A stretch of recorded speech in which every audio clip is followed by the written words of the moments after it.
Bismillahirrahmanirrahim. Assalamu alaikum wa rahmatullahi wa barakatuh, ma chère semeuse de khayr. Aujourd'hui, je t'invite à poser ton cœur un instant et écouter les pas de celles qui ont illuminé l'histoire par leur foi. Des femmes discrètes, mais puissantes. Des femmes effacées devant les regards, mais grandes aux yeux d'Allah Azawajal. Khadija, la loyale. Fatima, la pure. Aïcha, l'intelligente. Hafsa, la gardienne du livre. Asma, la courageuse. Elles n'ont pas cherché à briller dans ce monde. Elles ont cherché à plaire à leur Seigneur. Et Allah subhanahu wa ta'ala les a élevées. Dans ce podcast, je te propose de redécouvrir ce que tu peux apprendre d'elles. Non pour te comparer, mais pour t'inspirer.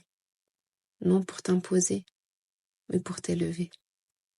Allah subhanahu wa ta'ala fasse de nous des femmes qui marchent sur leurs traces, avec sincérité, humilité et amour.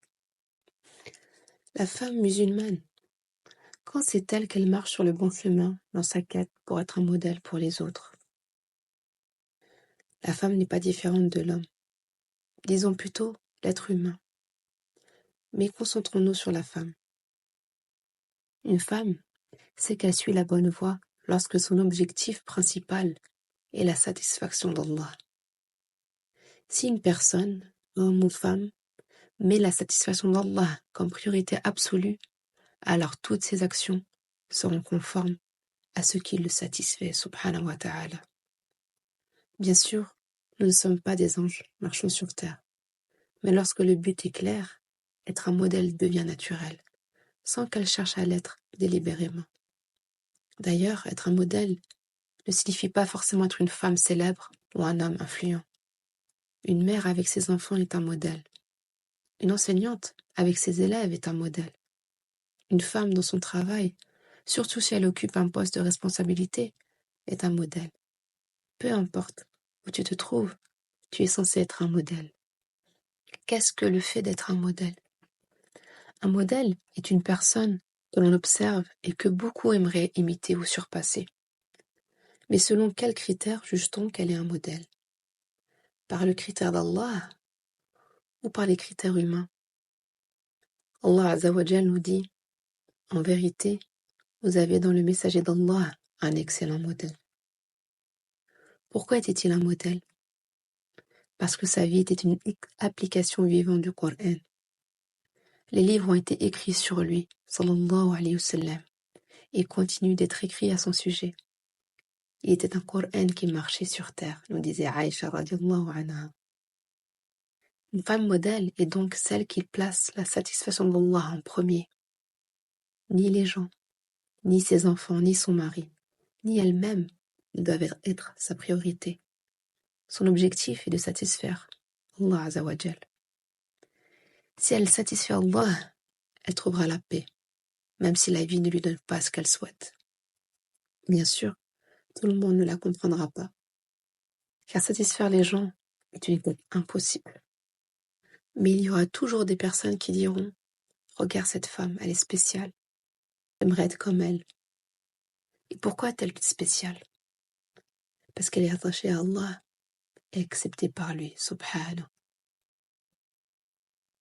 Comment prendre les bonnes décisions ?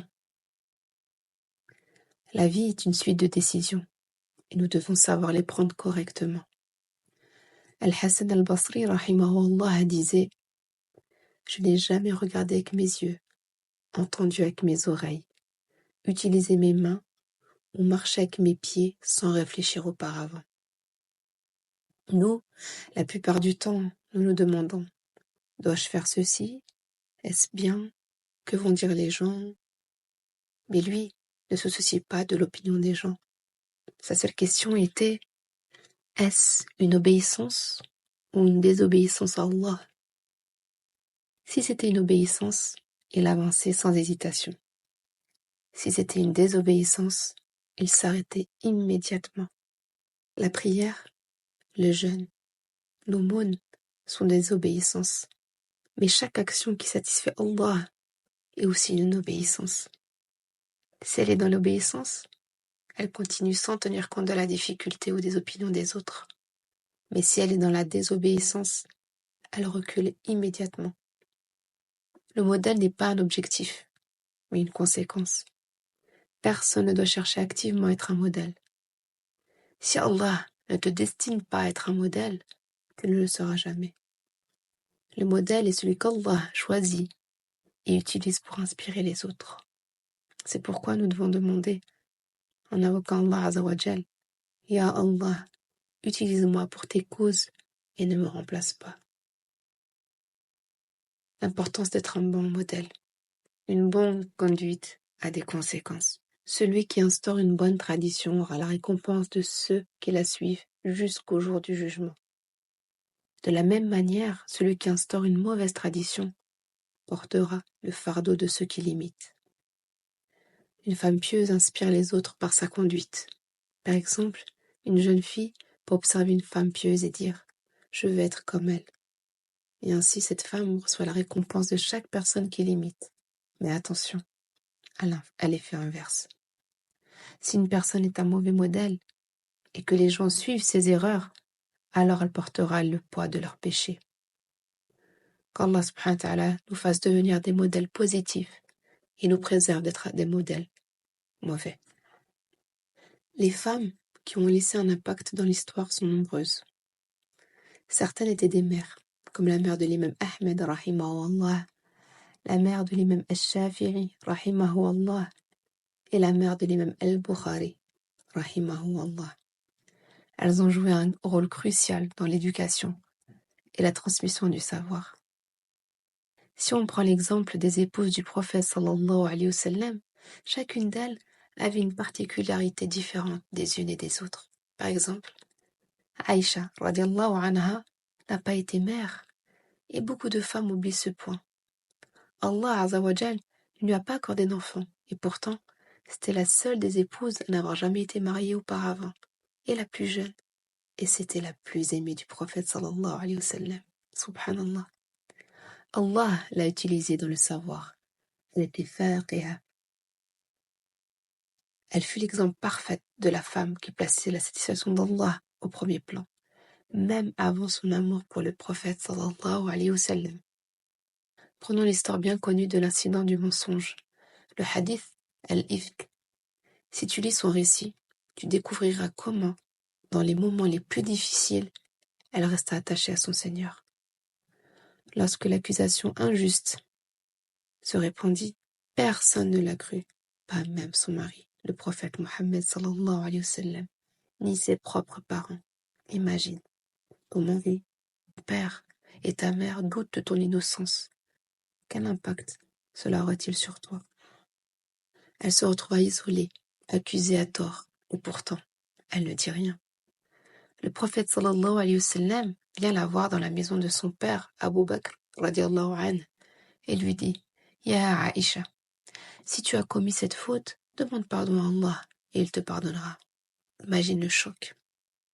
Cela signifie qu'il doutait d'elle.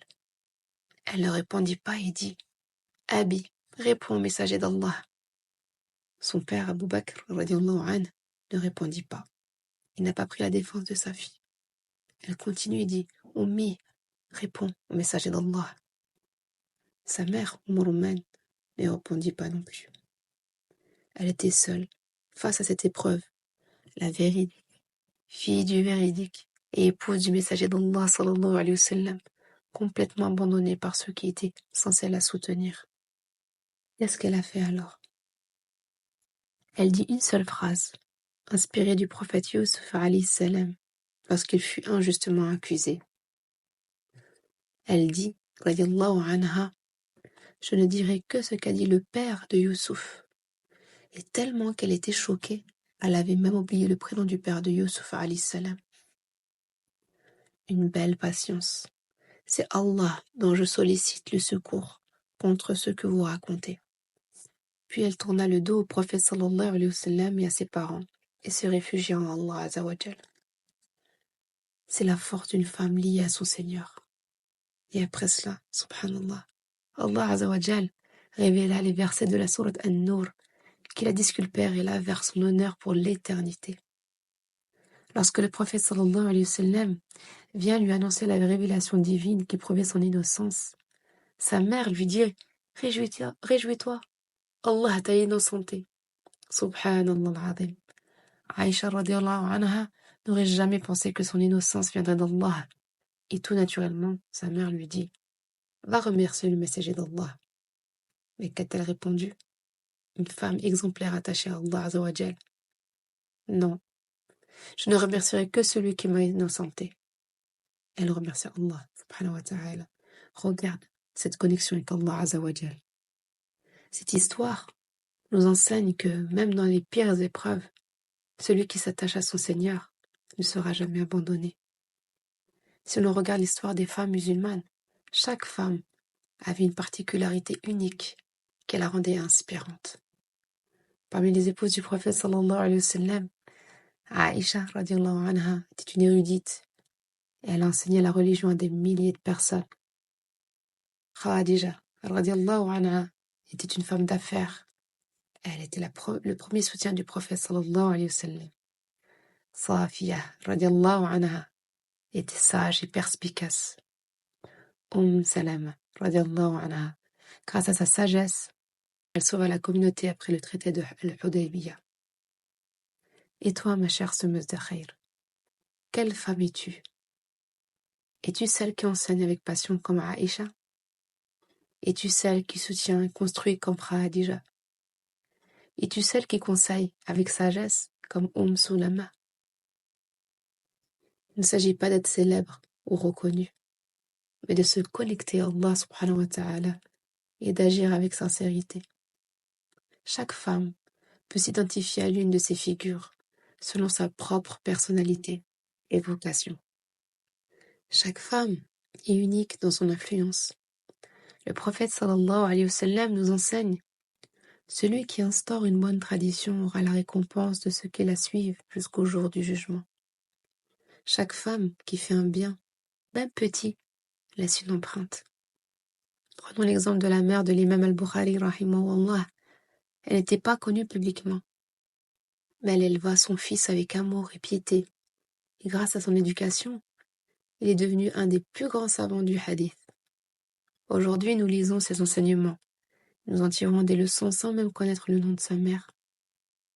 Cela nous montre que l'impact d'une femme pieuse dépasse son propre temps. Nous n'avons pas besoin d'être publiquement reconnus pour avoir une influence réelle. Chacune d'entre nous peut avoir un impact, que ce soit dans la manière dont nous élevons nos enfants, dans la façon dont nous enseignons, ou simplement dans notre attitude et nos valeurs. Soyons des femmes qui marchent avec un objectif clair: satisfaire Allah subhanahu wa ta'ala. Ya Allah, fais-nous parmi celles qui inspirent le bien et éloigne-nous des mauvaises influences. Permets-nous d'être des sources de lumière dans nos familles, nos environnements et nos générations futures. Accepte nos œuvres et purifie nos intentions. Assalamu alaikum wa rahmatullahi wa barakatuh.